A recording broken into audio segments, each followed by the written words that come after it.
হইলে, একটা মেয়ে কতটা অসহায় হইলে সে তার বিয়ে করা স্বামীর বিরুদ্ধে যৌতুকের মামলা দিতে পারে, মানে একটা মেয়ে কতটা অসহায় হইলে কতটা।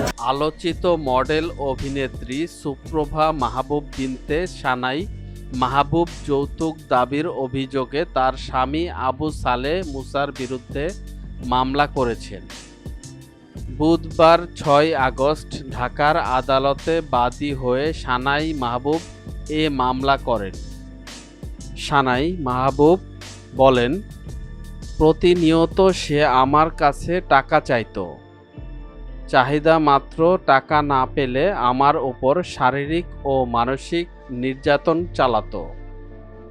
সানাই মাহবুবের আইনজীবী মিঠুন সাহা জানান, ২২ লাখ টাকা যৌতুকের অভিযোগ এনে স্বামীর বিরুদ্ধে সুপ্রভা মাহবুব বিনতে সানাই মাহবুব আদালতে মামলা করেছেন।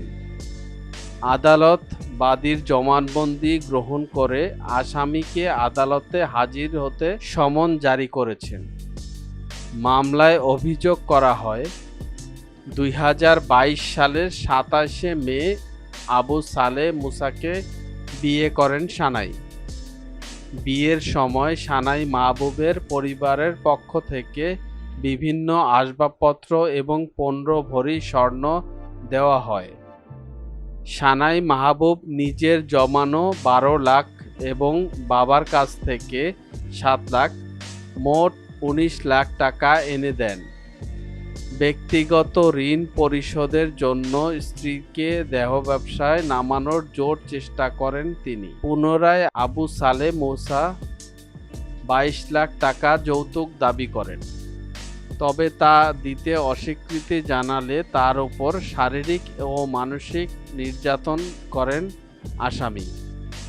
সানাই বলেন, আমি তাকে বলেছি, তুমি কিছু একটা করো, আমি ইনকাম করছি, চলো আমরা সংসার করি, কিন্তু সে কোনো আশানুরূপ সাড়া দেয়নি। সিনেমা দিয়ে শোবিজে পা রেখেছিলেন সানাই মাহবুব, তবে সেখানে তার ক্যারিয়ার খুব একটা মজবুত হয়নি। এরপর ছোট পর্দাতেও কাজ করেছেন তিনি। মিডিয়া জগতের এমন ইন্টারেস্টিং বিষয় জানার জন্য আমাদের এন্টারটেনমেন্ট আপডেটকে সাবস্ক্রাইব করুন এবং ভিডিওটি ভালো লাগলে শেয়ার করুন আপনার ফ্রেন্ডসের কাছে।